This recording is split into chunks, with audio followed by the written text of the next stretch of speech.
இந்த பதிவை பார்த்துட்டு இருக்கிற உங்க எல்லாருக்குமே அன்பார்ந்த வணக்கம். வேலுண்டு வினை இல்லை, மயிலுண்டு பயம் இல்லை, குகனுண்டு குறை இல்லை, கந்தனுண்டு கவலை இல்லை மனமே. பேசும் பணியை திருப்பணியாக முருகர் எனக்கு கொடுத்ததுக்கு ரொம்பவே சந்தோஷப்படுறேன். வாங்க பதிவுக்குள்ள போலாம்.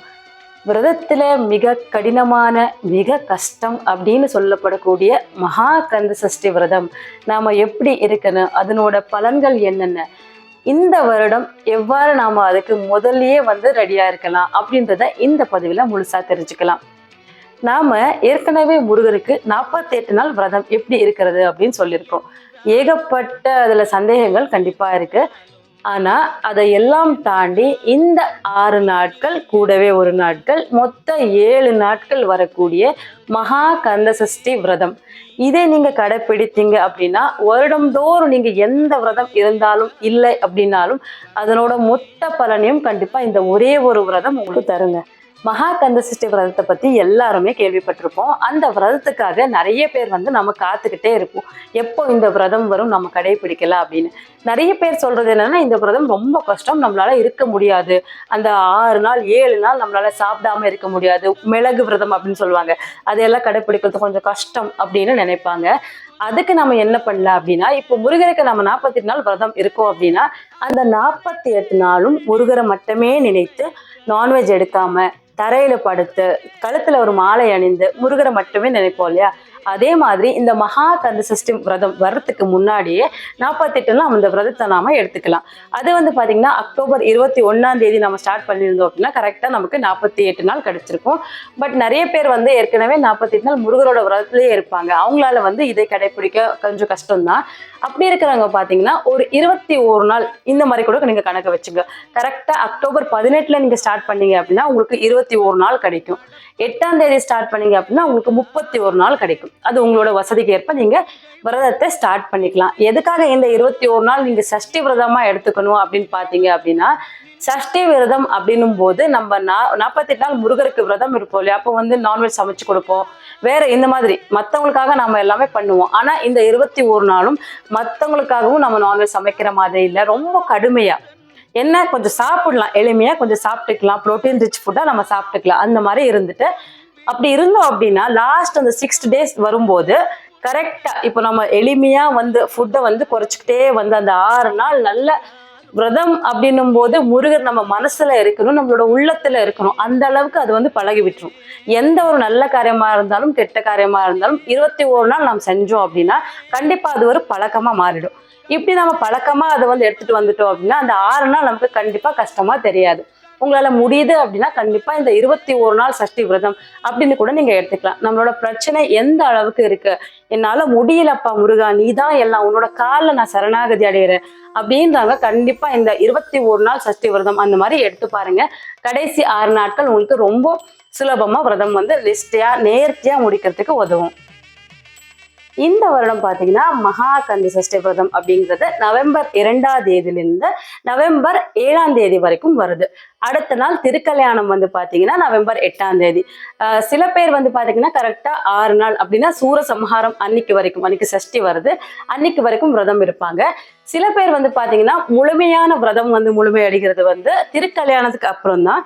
ஸோ அந்த திருக்கல்யாணமும் சேர்த்து நமக்கு மொத்தம் 7 நாட்கள் வருது. ஏற்கனவே சொன்ன மாதிரி விரதத்திலையும் ரொம்ப ரொம்ப கடுமையான விரதம் இந்த சஷ்டி விரதம். எதனால சொல்றாங்க அப்படின்னா 7 நாள் நம்ம பட்னியா இருந்து முருகரை மட்டுமே நினைச்சு இந்த விரதத்தை நிஷ்டையா நேர்த்தியா முடிக்கணும். அதனாலதான் நிறைய விரதங்கள் பாத்தீங்கன்னா இப்போ ஒரு பொழுது இருக்கிறோம், இல்லைன்னா இன்னைக்கு ஒரு நாள் மட்டும் ஏகாதசி அப்படின்னாலும் ஒரு நாள் முழுக்க நம்ம சாப்பிடாம இருக்க முடியும். சஷ்டி கிருத்திகை எந்த மாதிரி விரதமா இருந்தாலும் ஜஸ்ட் ஒரு டே அவ்வளவுதான், ஒரு நாள்ல நம்ம முடிச்சுக்குவோம். ஆனா இந்த சஷ்டி விரதம் அப்படின்றது மொத்தம் 7 நாள் நாம வெறும் இப்போ தண்ணியை குடிச்சுக்கிட்டே அந்த விரதத்தை முடிக்கிறவங்களும் இருக்காங்க, ஒரு பொழுது மட்டுமே சாப்பிட்டு விரதத்தை முடிக்கிறவங்களும் இருக்காங்க, பாலும் பழம் எடுத்து விரதம் முடிக்கிறவங்களும் இருக்காங்க. ஸோ 7 நாள் நிஷ்டையா இந்த விரதம் இருக்கிறது அப்படின்றது கொஞ்சம் கடினமான விஷயம்தான். ஆனா நேர்த்தியா இருந்து முடிச்சிட்டோம் அப்படின்னா நீங்க கேட்கறத விட அதிகமாவே எல்லா நன்மைகளும் கண்டிப்பா உங்களுக்கு நடந்தே தீரும். இது சந்தேகமற்ற ஒரு நிதர்சனமான உண்மையான ஒரு விஷயம். சரி, இந்த விரதத்தை நம்ம யாரெல்லாம் இருக்கலாம் அப்படின்னு பாத்தீங்கன்னா, இப்போ நிறைய நாள் வந்து எனக்கு கல்யாணமாயி நிறைய வருஷம் ஆகுது, குழந்தை பிறக்காக நிறைய ட்ரீட்மெண்ட் எடுத்துட்டேன், நிறைய பூஜை பண்றேன், விரதம் பண்றேன், என்னால இன்னும் எதுவுமே பண்ண முடியாது, கடைசி ஸ்டேஜ்ல இருக்கேன் அப்படின்னு நினைச்சு வருத்தம் யாரெல்லாம் படுறீங்களோ கண்டிப்பா உங்களுக்கான ஒரு நல்ல பாதை தான் இந்த மகா கந்த சஷ்டி விரதம். கணவன் மனைவி ஒன்றா சேர்ந்து இந்த விரதத்தை வந்து கடைபிடிக்கிறது அப்படின்றது ரொம்பவே சிறப்பா இருக்கும். ரொம்ப சிரேஷ்டமான ஒரு விரதம்.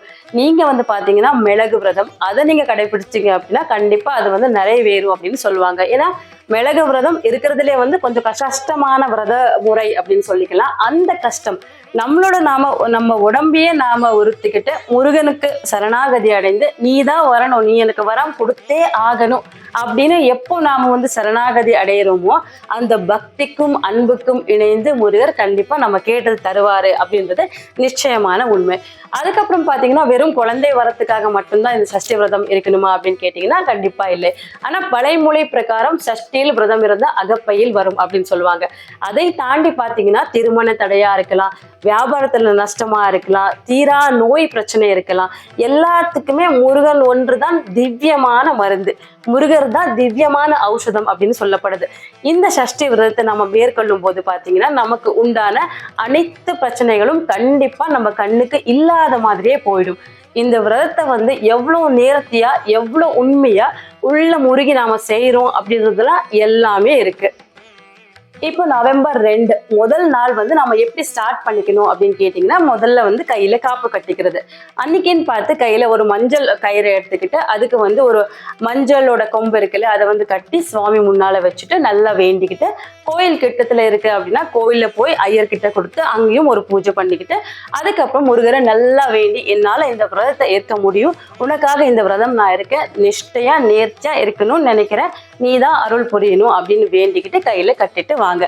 அதுக்கப்புறம் உங்களோட பூஜை வந்து ஸ்டார்ட் பண்ணிக்கலாம். கோயில் வந்து கிட்ட இல்லை அப்படின்னவங்க வீட்லயே முருகரோட பாதத்துல வச்சுட்டு அதுக்கப்புறம் வேண்டி உங்க கையில நீங்க கட்டிக்கலாம். கலசம் வைக்கிற பழக்கம் இருக்கு அப்படின்றவங்க கலசத்தை வந்து வச்சுக்கலாம். இந்த கலசம் எப்படி ப்ரிப்பேர் பண்றது அந்த மாதிரி எல்லாத்தையும் அடுத்த வீடியோல கண்டிப்பா உங்களுக்காக காமிச்சுக்கிறேன். அண்ட் கலசத்தை வச்சுட்டு அதுக்கப்புறம் உங்களோட பிரார்த்தனையை ஸ்டார்ட் பண்ணிக்கலாம். முருகரோட படம் இருக்கு, அதை வந்து செப்பரேட்டா பூஜை செஞ்சாலும் சரி, ஒரு 6 நாளுக்கு ஒரு பக்கமா எடுத்து வச்சு செஞ்சாலும் சரி, சாமி ரூம்ல வச்சாலும் சரி, உங்களோட வசதி எப்படி இருக்குன்னு பார்த்து அந்த மாதிரி நீங்க வச்சுக்கலாம். காலையிலையும் சாயங்காலமும் தலைக்கு குளிச்சுட்டு அதுக்கப்புறம் தான் நேர்த்தியா வந்து சுவாமி முன்னால பூஜை செய்யணும். முடியுது அப்படின்னா 6 நாளும் முருகருக்கு விதவிதமான அபிஷேகங்கள் செய்யுங்க, விதவிதமான நைவேத்தியங்கள் செஞ்சு வைங்க. நம்மளால என்ன முடியுதோ அதை நாம செஞ்சு வச்சுக்கலாம். இப்போ நம்ம வந்து சாப்பிடல அப்படின்றவங்க பாத்தீங்கன்னா வீட்டுல இருக்கிறவங்க கொடுங்க, கோயிலுக்கு போயிட்டு அங்கே யாருக்காவது தானமா கொடுக்கலாம், ரொம்ப விசேஷம்தான். அதுக்கப்புறம் பாத்தீங்கன்னா உங்களோட பூஜை முறைகள் வந்து பாத்தீங்கன்னா அபிஷேகம் முடிச்சு ஒரு நாளுக்கு ஒரு அர்ச்சனையா செஞ்சுக்கிட்டு வாங்க, அதுவுமே நல்லது. அதுக்கப்புறம் நம்மளோட ஷட்கோணம் அப்படின்றது ரொம்ப ரொம்ப முக்கியமான ஒரு விஷயம். ஷட்கோணம் எல்லாருக்குமே தெரியும். ஒரு ஸ்டார் போட்டுட்டு 6 சரவண பவ அப்படின்ற ஷடாட்சரி மந்திரத்தை எழுதிட்டு ஒரு நாள் பாத்தீங்கன்னா முதல் நாள் வந்து ச அப்படின்ற ஒரு அக்ஷரத்து மேல உங்களோட தீபம் வந்து நெய் விட்டு நீங்க ஏத்தணும். நெய் எல்லாமே இப்பவே ப்ரிப்பேர் பண்ணி வச்சுக்கோங்க. எண்ணெய் ஊற்றி ஏற்றலாமா அந்த மாதிரிலாம் கேட்காதீங்க. இந்த 6 நாள் விரதம் நம்ம இருக்கோம் அப்படின்னா முதல்ல ப்ரீ ப்ரிப்ரேஷனா எல்லாத்தையுமே ரெடி பண்ணி வச்சுக்கோங்க. ஒரு 1/2 லிட்டர் நெய் வந்து முதல்ல வாங்கி வச்சுக்கோங்க. நெய் விட்டு ஏத்துறது அப்படின்றது ஒரு யாகத்துக்கு சமமாகும், சரிங்களா? சில பேர் வந்து பாத்தீங்கன்னா 6 தீபமும் ஒரு நாளுமே ஏத்துவாங்க. 6 தீபம் அந்த மாதிரியே ஏத்துவாங்க. சில பேர் வந்து பாத்தீங்கன்னா முதல் நாள் வந்து ஒரு தீபம், அதுக்கப்புறம் 2வது தீபம், இந்த மாதிரி 6 நாள் முடியறதுக்குள்ளே சரவண பவா அப்படின்ற எழுத்துக்கு மேல எல்லா எழுத்துக்கும் மேலேயும் தீபம் வரும். இந்த மாதிரி கூட பண்ணுவாங்க. உங்களோட பழக்கம் எப்படி இருக்குன்னு பார்த்து அந்த மாதிரி கூட நீங்க ஏத்துக்கலாம். அடுத்ததா பாத்தீங்கன்னா இந்த விரதம் நாம 6 நாட்கள் மொத்தம் 7 நாட்கள் வந்து எப்படி இருக்கணும், நம்ம இப்போ சாப்பாடு எல்லாம் எந்த மாதிரி சாப்பிட்டுக்கலாம், சாப்பிடக்கூடாதா, தண்ணி குடிக்கணுமா குடிக்க கூடாதா அந்த மாதிரி கேட்டீங்க அப்படின்னா நிறைய தண்ணி குடிங்க, தாராளமா தண்ணி குடிங்க. இது இந்த விரதம் அப்படின்னு இல்லை, எந்த விரதமா நீங்க எடுத்தாலும் கண்டிப்பா தண்ணி குடிக்கணும். தண்ணி குடிக்கதான் உடம்பு வந்து ஹைட்ரேட்டா இருக்கும். நமக்கும் பசியை வந்து நல்லாவே கண்ட்ரோல் பண்ண முடியும். பசி இருக்க என்ன ஆகும் அப்படின்னா நம்மளோட கான்சன்ட்ரேஷன் எல்லாமே சாப்பாடு மேலதான் இருக்கும். என்னதான் நம்ம விரதம் இருந்தாலும் முருகர் மேல இருக்கிற பக்தியை தாண்டி சாப்பாடு அப்படின்னு ஒரு விஷயம் அதை வந்து கண்ட்ரோல் பண்ணிடும். அந்த மாதிரி இருக்கக்கூடாது அப்படின்னா முடிஞ்ச அளவுக்கு தண்ணி குடிங்க, நல்லா ஹைட்ரேட்டா இருங்க, அதுவே போதுமானதுதான். இந்த 6 நாளும் நீங்க விரதம் இருக்கீங்க அப்படின்னா முருகரே உங்களை வந்து முன்னெடுத்து கொண்டு போவாங்க. நீங்க எதுக்குமே கவலைப்பட வேண்டாம். ஒரு நாள் நீங்க தைரியமா இந்த விரதம் இருக்கேன் அப்படின்னு நீங்க இறங்கிட்டீங்க அப்படின்னா கண்டிப்பா அடுத்த 6 நாள் எப்படி போகும் அப்படின்னே சொல்ல முடியுது. அந்த அளவுக்கு விரதம் வந்து ரொம்ப நல்லா நிஷ்டையா நேர்த்தியா போகும். ஒன்னும் கவலை வேண்டாம். இந்த 6 நாளும் நம்ம என்னென்ன பாராயணம் பண்ணலாம் அப்படின்னு பாத்தீங்கன்னா, பாம்பன் சுவாமிகள் சொன்ன மாதிரி நம்ம முடிஞ்ச அளவுக்கும் திருப்புகள் பாராயணம் பண்ணலாம், வேல்மாறல நம்ம பாராயணம் பண்ணலாம், கந்த சஷ்டி கவசம் இது வந்து சஷ்டி விரதம் அப்படின்னு இருக்கிறதுனால முக்கியமா கந்த சஷ்டி கவசத்தை வந்து காலையிலையும் மாலையிலையும் பாராயணம் செய்யறது அப்படின்றது ரொம்ப விசேஷமா இருக்கும். நமக்கு சொல்ல தெரியாது அப்படின்றவங்க பாத்தீங்கன்னா போன்லயோ யூடியூப்லயோ போட்டு வச்சுட்டு நீங்க கேளுங்க, முடிஞ்ச அளவுக்கு கேளுங்க. மனசளவுல நீங்க வந்து அந்த சஷ்டி கவசத்தை உங்களோட மனசுலயே வந்து பாடுற மாதிரி பாத்துக்கோங்க. எப்பவுமே பாத்தீங்கன்னா நமக்கு எதுவுமே தெரியல அப்படின்றத விட தெரிஞ்சுக்க ட்ரை பண்ணணும். அதை படிக்க நம்ம எப்படியாவது படிச்சிடணும். அந்த மாதிரி நம்ம தான் அதை வந்து ட்ரை பண்ணணும். அதுவா நமக்கு நடக்காது. நம்மளோட எஃபர்ட் எவ்வளோ இருக்கோ அதுக்கு மீறிதான் எல்லாமே நடக்க போகுது.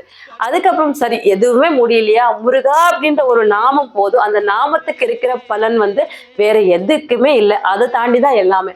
முடிஞ்ச அளவுக்கு முருகா முருகா முருகா அப்படின்னு உள்ள முருகி ஒரு 1/2 மணி நேரம் உட்கார்ந்து பாருங்க. அந்த நாள் ஃபுல்லா நீங்க அவ்வளோ ஸ்ட்ரென்த்தனா கான்ஃபிடென்ட்டா ஃபீல் பண்ணுவீங்க. மத்த எதுவுமே உங்க கண்ணுக்கு தெரியாது. அந்த அளவுக்கு நீங்க சாந்தமா காமா இந்த விரதத்தை வந்து முடிப்பீங்க.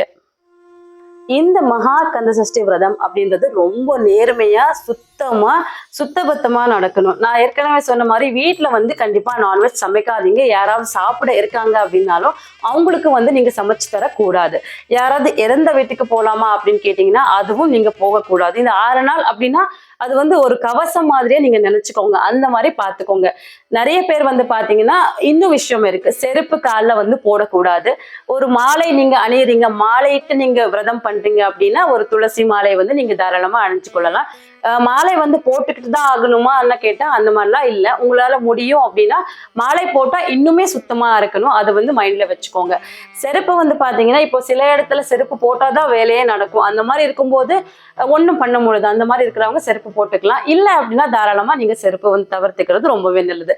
தரையில படுக்கணும். இதுவே ரொம்ப ஏன்னா ஏன் இந்த மாதிரிலாம் இருக்கு இந்த விரதத்துல மட்டும் அப்படின்னு கேட்டீங்கன்னா இது ஏற்கனவே சொன்ன மாதிரி கொஞ்சம் கடுமையான விரதம். அதனால நம்மள நாம எவ்வளவு இந்த ஆசை, இந்த வீட்டுல இருக்கிற பொருட்கள், அதுக்கப்புறம் நமக்கு இது எதுவுமே தேவையில்லை, நீதான் வேணும் அப்படின்னு நாம உணரக்கூடிய ஒரு விஷயம். அதனாலதான் இந்த போகத்தை எல்லாமே தவிர்த்துட்டு முருகன் மட்டும்தான் உண்மை அப்படின்னு நம்ம உணரணும். அதுக்காக தான் இந்த விரதத்துல இவ்வளோ கடுமையான விஷயங்கள் இருக்கு.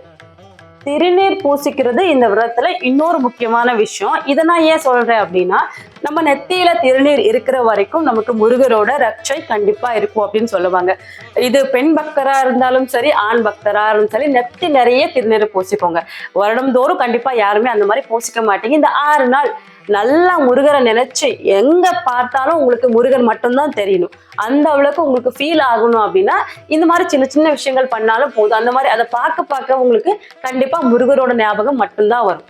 நம்ம எந்த அளவுக்கு முருகரை மட்டுமே மனசுல நினைச்சு கடைசியில நம்ம ஆத்மாவுக்கும் முருகர் தான் வேணும் அந்த அளவுக்கு நமக்கு தோணுதோ, இப்போ நம்ம எதிர்பார்ப்பை வச்சுதான் இந்த விரதமே நாம செய்யறோம். நமக்கு இது நடக்கணும் அப்படின்னு. அந்த 6 நாள் நீங்க விரதம் இருந்து பாருங்க. நீங்க எதுக்காக விரதம் இருந்தீங்க அப்படின்றத மறந்துடுவீங்க. அந்த அளவுக்கு முருகர் மட்டும்தான் உங்க மனசுலயே இருப்பாங்க. ஆனா நாம கேட்டதை விட, நம்ம நினைச்சதை விட, நம்ம எப்படி இருக்கணும், நமக்கு என்னென்னலாம் கிடைக்கணும் அப்படின்னு முருகப்பெருமானுக்கு ரொம்ப நல்லா தெரியும். நம்ம நினைச்சதை விட நம்ம ரொம்ப நல்லா வாழ வைப்பாங்க. இதுவும் ரொம்ப ரொம்ப உண்மை. இதுல எந்த மாற்று கருத்துமே கண்டிப்பா இல்லை. இப்போ 4 விரத முறை நான் சொல்லியிருக்கேன். 4 விரத முறையில கொஞ்சம் கடினமானது அப்படின்னா இந்த மிளகு விரதம் தான். ஒரு நாளுக்கு 1 மிளகு சாப்பிட்டுட்டு அதுக்கப்புறம் தண்ணி குடிக்கிறது. 2வது நாள் வந்து 2 மிளகு சாப்பிட்டுட்டு தண்ணி குடிக்கிறது. மொத்தம் 6 நாள் 6 மிளகு சாப்பிட்டுட்டு தண்ணி குடிச்சு அவங்களோட விரதம் வந்து முடிச்சுக்குவாங்க. ரொம்ப ரொம்ப கடினமான விரதமா இந்த விரதம் இருக்க போகுது. 2வது வந்து பாத்தீங்கன்னா பால், அதுக்கப்புறம் பழம் அப்படின்னா வாழைப்பழம். உங்ககிட்ட சீசனெல்லாம் எந்த பழம் இருக்கு அப்படின்னு பாருங்க. அதுல ஒரு 2 பழம், அதுக்கப்புறம் 1 டம்ளர் பால். சுவாமிக்கு காலையில நம்ம நைவேத்தியமா வச்சுட்டு அதையே சாப்பிடுறது. மதியம் சாப்பாடு தவிர்க்கணும். அதுக்கப்புறம் நைட்டும் மறுபடியும் நைவேத்தியம் பண்ணுவோம் இல்லையா, 1 கிளாஸ் பால், அதுக்கப்புறம் பழம். அதை வந்து நாம சாப்பிட்டுக்கணும். இந்த மாதிரி 6 நாளும் வெறும் பால் பழம் இதை மட்டுமே சாப்பிட்டுட்டு நம்மளோட விரதத்தை வந்து முடிச்சுக்கிறது. 3வது வந்து பாத்தீங்கன்னா ஒரு பொழுது இருக்கிறது. இப்ப நீங்க காலையில சாப்பிட்டுட்டு அதுக்கப்புறம் மதியம் நைட்டு தவிர்த்துக்கலாம். இல்லைன்னா மத்தியானம் சாப்பிட்டுட்டு காலையிலயும் நைட்டு வந்து தவிர்த்துக்கலாம். இல்லைன்னா நைட்டு மட்டும் சாப்பிட்டுக்கிறோம் அப்படின்னா காலையிலயும் மத்தியானமும் தவிர்த்துக்கலாம். அந்த நைட்டை சாப்பிட்றது வந்து பாத்தீங்கன்னா கொஞ்சம் எளிமையா ஃபுட் வந்து நல்லா கிராண்டா தட்டு நிறைய கலரா வச்சு சாப்பிடாம கொஞ்சம் எளிமையா சாப்பிடணும். அந்த 6 நாள் எப்படியாவது தள்ளிடணும் அப்படின்னுலாம் இல்லாம கொஞ்சம் நம்ம உடம்புக்கு தெம்பா இருக்கணும் அப்படின்றதுக்காக ஒரு கொஞ்சம் சாப்பாடு, அவ்வளவுதான். அந்த ஒரு பொழுது அப்படின்றதும் அதே மாதிரிதான் வரும். இந்த மாதிரி கூட பாத்துக்கலாம். இன்னும் சில பேர் இருப்பாங்க, நான் எனக்கு விரதம் செஞ்சே ஆகணும், பட் உடம்பு சரியில்லை, பிரெக்னென்ட் லேடிஸ், இந்த மாதிரி இருக்கிறவங்களுக்கு நாம வந்து விரதம் செய்யலாமா அப்படின்னு கேட்டீங்கன்னா நீங்களும் செய்யலாம். ஆனா தாராளமா சாப்பிட்டுக்கோங்க, நல்லாவே சாப்பிட்டுக்கோங்க. முருகனை நினைச்சு நீங்க தீபம் ஏற்றி வழிபடலாம், அவ்வளவுதான். உங்களுக்கு எந்த ஒரு கட்டுப்பாடுமே இருக்காது. அடுத்ததா ஒரு விஷயம் என்னன்னா, இப்போ நார்மலா ஒரு பெண் பக்தர் வந்து விரதம் இருக்காங்க அப்படின்னா, அவங்க வந்து பீரியட்ஸ் ஆயிட்டாங்க அப்படின்னா விரதம் வந்து என்ன பண்றது அப்படின்னு கேட்டீங்கன்னா, இப்ப ஸ்டார்டிங்ல ஆயிட்டீங்க, நடுவுல ஆயிட்டீங்க அப்படின்னா வீட்டுல இருக்கிறவங்க கிட்ட வந்து தீபம் ஏற்ற சொல்லுங்க, பூஜை செய்ய சொல்லுங்க, நைவேத்தியம் பண்ண சொல்லுங்க. முக்கியமா கலசம் வச்சிருக்கீங்க அப்படின்னா நீங்க நைவேத்தியம் பண்ணியே ஆகணும், பூஜை செஞ்சே ஆகணும். வீட்டுல இருக்கிறவங்க பூஜை செய்யற மாதிரி நீங்க பாத்துக்கோங்க. நீங்க எங்க இருந்தாலும் முருகரை வணங்கலாம், பக்தியோட உங்க மனசுல வணங்கிக்கலாம். சாமி ரூம் பக்கம் மட்டும் போகாம இருந்தாலே போதும். இன்னுமே சில பேர் வந்து பாத்தீங்கன்னா இந்த 6 நாள் விரதம் இருக்கிறது கஷ்டம் அப்படின்னு நினைக்கிறவங்க ஒரு நாள் மட்டுமே விரதம் இருக்கலாம். சஷ்டி அன்னைக்கு நம்ம சூரசம்ஹாரம் இருக்கு இல்லையா, அன்னைக்கு மட்டுமே நம்ம விரதம் இருந்தாலும் இந்த 6 நாள் நம்ம கடுமையா இருக்கிற விரதத்தோட பலன் தான் அந்த ஒரு நாள் இருக்கிறவங்களுக்குமே கிடைக்கும். அன்னைக்குமே நம்ம வந்து விரதம் இருக்கலாம். நம்மளோட சூழ்நிலை, நமக்கு என்ன எப்படி வசதி இருக்குன்னு நமக்கு மட்டும்தான் தெரியும். அதுக்கேற்ப நம்ம விரதம் இருந்துக்கலாம். உங்களோட ஒரு நாள் விரதத்துக்கும் அதே பலன் தான் இருக்கும். அதுக்காக நம்ம ஒரு நாள் மட்டுமே பண்ணிக்கலாமா அப்படின்னு கேட்டுறாதீங்க. 6 நாள் பண்ணா உங்களுக்கே தெரியும், முருகரை நம்ம பார்க்கணும், முருகர் நமக்கு தரிசனம் தரணும், நம்மளோட பிரச்சனை வந்து முருகர் கேட்கணும் அப்படின்னு நினைச்சீங்க அப்படின்னா கடுமையா இந்த விரதத்தை வந்து அனுஷ்டானம் செய்யுங்க. ஒரு நாள் விரதம் அப்படின்றது அவங்களோட சூழ்நிலையை பொறுத்துதான். அதுக்காக தான் ஒரு நாள் மட்டும்தான். இப்ப நம்ம சஷ்டி, இப்ப வளர்ப்பிறை தேய்பிறை சஷ்டி பண்ணுவோம் இல்லையா, அந்த அளவுக்கு தான் அந்த சஷ்டிக்கும் பலன் இருக்க போகுது. ஆனா மகாகந்த சஷ்டி அன்னைக்கு நாங்க பண்ணோம் அப்படின்னா ஒரு வருடத்தோட சஷ்டியின் பலன் அந்த ஒரு நாள்ல கிடைக்கும் அப்படின்றது தான் வழக்கம். சூரசம்ஹாரத்தை பத்தி சொல்லணும் அப்படின்னா உங்க ஏரியால இருக்கிற கோயில்ல, உங்க ஊர்ல இருக்கிற கோயில்ல சூரசம்ஹாரம் வந்து இப்போ சாயங்காலம் 6 மணிக்கு ஸ்டார்ட் ஆகுது அப்படின்னா எப்ப முடியுது அப்படின்னு பாருங்க. இப்போ எனக்கு எல்லாம் பாத்தீங்கன்னா நான் டிவில தான் பார்க்கணும். திருச்செந்தூர்ல லைவ் வரும், அந்த லைவ் தான் நான் பார்ப்பேன். அதுக்கப்புறம் பாத்தீங்கன்னா தலைக்கு குளிச்சுட்டு மறுபடியும் நீங்க அன்னைக்கே வந்து படையல் எல்லாம் போட்டுட்டு சுவாமிக்கு தயிர் சாதம் வச்சுட்டு, இப்போ கோவமா இருப்பார் இல்லையா, அவங்கள வந்து சாந்தம் படைக்கிறதுக்காக கொஞ்சம் தயிர் சாதம் வச்சு நம்ம பூஜை செஞ்சுட்டு அன்னைக்கும் விரதத்தை நம்ம முடிச்சுக்கலாம். சில பேர் வந்து அந்த மாதிரி முடிப்பாங்க, அன்னைக்கும் நம்ம தாராளமா முடிச்சுக்கலாம். முழுமையா முடிக்கணும் அப்படின்னு நினைக்கிறவங்க பாத்தீங்கன்னா அதுக்கு மறுநாள் வந்து காலைல 6 மணிக்குள்ள உங்களை வீட்டுல வந்து பூஜை முடிச்சுக்கோங்க. முடிஞ்சா கோவிலுக்கு போயிட்டு வள்ளி சேனா சமேதமான திருக்கல்யாணத்தை பாருங்க. திருக்கல்யாணம் பாக்குறது அப்படின்றது ரொம்ப விசேஷமான ஒரு பாக்கியம். அந்த திருக்கல்யாணத்தை பார்த்துட்டு அதுக்கப்புறம் வீட்லயும் மத்தியானம் நல்ல சமையல் எல்லாம் பண்ணிட்டு முருகருக்கு பிடிச்ச நைவேத்தியங்கள்லாம் செஞ்சு வச்சுட்டு திருப்பாகவும் தேனும் திணைமாவும் இந்த மாதிரி நல்ல நைவேத்தியங்கள்லாம் செஞ்சு வச்சுட்டு நீங்களும் அதை சாப்பிட்டுட்டு உங்களோட விரதத்தை வந்து முடிச்சுக்கலாம். அப்ப வந்து முழுமையா அந்த விரதம் வந்து நிறைவேறும். கலசம் வச்சிருக்கீங்க அப்படின்றவங்க பாத்தீங்கன்னா திருக்கல்யாணம் முடிச்சதுக்கு அப்புறம் தான், அதுக்கு மறுநாள் தான் அவங்களோட கலசத்தை வந்து நீங்க பிரிக்கணும். அதுக்கு முன்னாடி எல்லாம் பிரிச்சிடக்கூடாது. கலசம் வச்சு வழிபாடு செய்யறது அப்படின்றது உங்களோட வழக்கம் இருந்தது அப்படின்னா அந்த மாதிரி பண்ணுங்க. இல்ல நம்மளால முடியல அப்படின்னா இந்த மாதிரியே நீங்க கண்டினியூ பண்ணிக்கலாம், எந்த ஒரு பிரச்சனையும் கிடையாது. முருகன் வந்து பாத்தீங்கன்னா 2 கையில கொடுக்கக்கூடிய கடவுள் கிடையாது, 12 கைகள் கொண்டு நம்ம கேட்டதை எல்லாமே முருகா அப்படின்ற ஒரு நாமத்தை கேட்ட உடனே அன்புக்கும் பக்திக்கும் இணைந்து நமக்காக எல்லாத்தையுமே தரக்கூடிய ஒரு சிறந்த மகிழ்ச்சி தரக்கூடிய ஒரு கடவுள் அப்படின்னு நான் சொல்லுவேன்.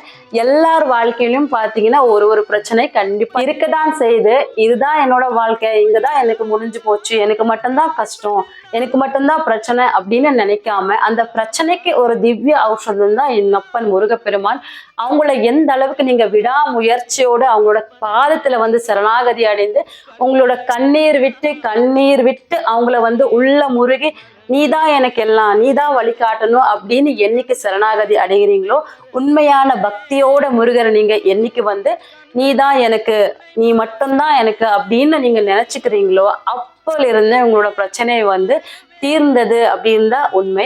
நிறைய இப்போ சித்தர்களா இருக்கட்டும், அருணகிரிநாதரா இருக்கட்டும், பாம்பன் சுவாமிகளா இருக்கட்டும், இப்ப ஏகப்பட்ட சுவாமி எல்லாருக்குமே முருகர் வந்து காட்சி தந்திருக்காரு, அவர் கூட பேசியிருக்காரு, அவர் வந்த ஒளி அவங்களுக்கு தெரியும், முருகர் வரப்போகுது சத்தம் அவங்களுக்கு தெரியுது.